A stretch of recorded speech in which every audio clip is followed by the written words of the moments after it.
Hey everyone, it's Justin here for the Cabin Depot, your off-grid living solutions provider. Today we were talking about toilets, specifically the brand new for 2022 OGO Composting Toilet. Let's take a look inside the box.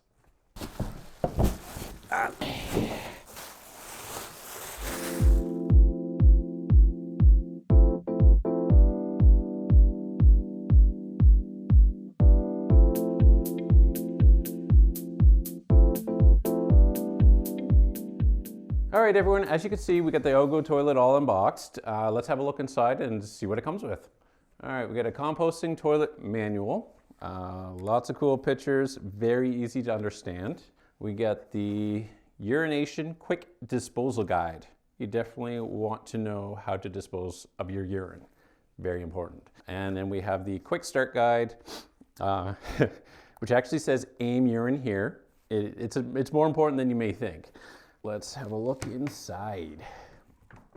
Just lift this up, and we got a little bin. We're gonna undo these two little latches on the side, and then we just simply pull that out like that. So now we have our urine container, and we also have our little composting bin. Everything comes really nicely packed. Everything looks to be in good working order. There's no scratch or dents, so everything came shipped properly and well packaged. We have a ventilation hose. We have a little connection cable here that is for the battery connection. So if you want to run the exhaust fan in the auger, that's what you would use for a 12-volt battery source. We also have a urine container lid, which is important in disposing of your urine. And we have a little squirt bottle that'll help with the cleanup. All right, now if you look in this bin, you'll see a little auger that's designed to mix up the waste with some peat moss or some coconut coir or something like that. Very cool, very neat. I've never actually seen a composting toilet like this before that had this type of design.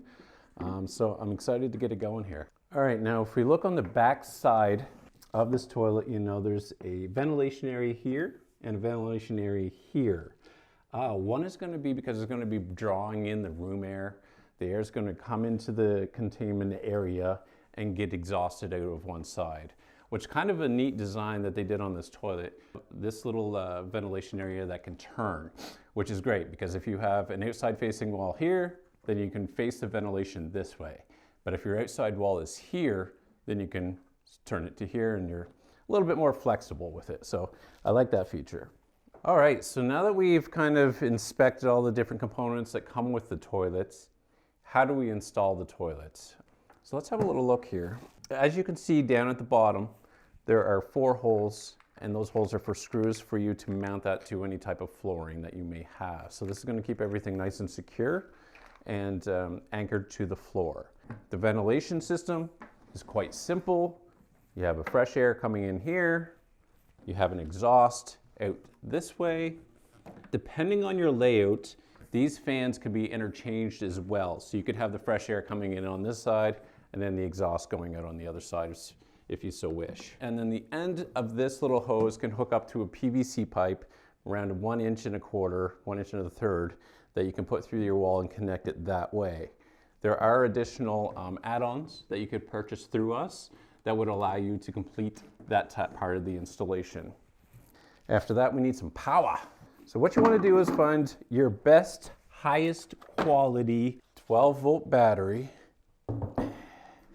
Now, it doesn't have to be lithium. It can be a 12-volt deep cycle battery. All you're operating is that tiny little fan in there and the auger, which is going to rotate these metal bars coming up. And all that does is mix in all of the biomass with the peat moss or coconut coir, whatever you're using for composting material. Getting power to the toilet is easy as plugging this little attachment in behind where this venting exhaust is and then connecting these 2 wires to your battery points. You have one labeled positive 12 volt only, so this one would be the negative one. You can also use an adapter. Now the toilet during operation when it's running the auger is going to run about 2 minutes or so. It's going to use 5 amps or so usually. Now, if this auger gets really full, you're kind of getting closer to the time where you're supposed to empty it, that auger may be working a little bit extra hard. So then you're probably around 6 to 7 amp range, which means if you're going to use an adapter that plugs into a normal house outlet, then it's got to be at least capable of 10 amps. We want to make sure there's not too much current going through there. So you can expect to use roughly around 0.4 amp hours a day of battery capacity from the fan.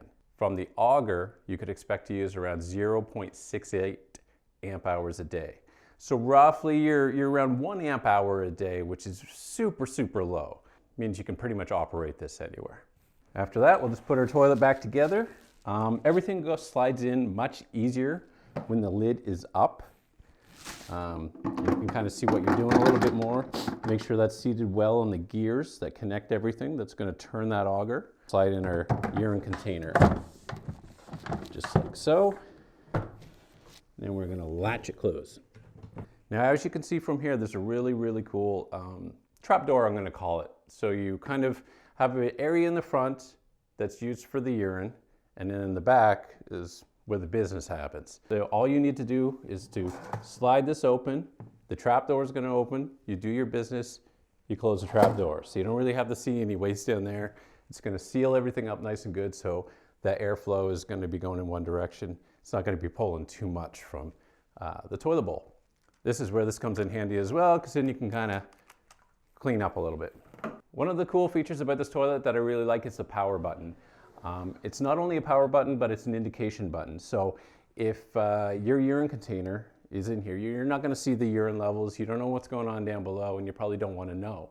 But once your urine gets to a certain level, this button's going to light up red and let you know that it's time to change the urine or, dump it out somewhere or something like that. So it's a really, really nice feature to have, because if you've never had a urine container overfill and make a mess, then it's a nice feature to have. All right, let's talk urine disposal. To dispose of the urine for an OGO composting toilet, you slightly lift this lid up, and then you can gently pull this out like so. You then take your little cap that came with the baggie, don't want any of that urine spilling all over the place, and then you just take it and dispose of it in an appropriate manner. All right, everyone, let's talk about solids waste. To use the washroom, to do a number 2, you only need to pull the straight handle out. It's going to open up the trap door. You do your business, you close the trap door, and then you just press this button over here. That button is going to engage the auger within the composting bin. It's going to mix all that biomass together. What that does is allows it to break down and compost that much faster. Now, typically you could probably get about 25 to 30 uses before that needs to be changed. Unless you eat at Chipotle on a regular basis, it may only be 20.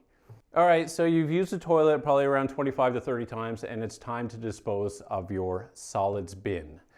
You would start by undoing the latches on both sides of the toilet, lift the lid slightly, bring the urine container out, grab the handle, lift up, and pull out. Now at this point, you can put the waste into a composting bag, dispose of it in a manner that is appropriate for your region and jurisdiction. Some people have secondary composting piles that this can be used in, but I'll leave that up to you.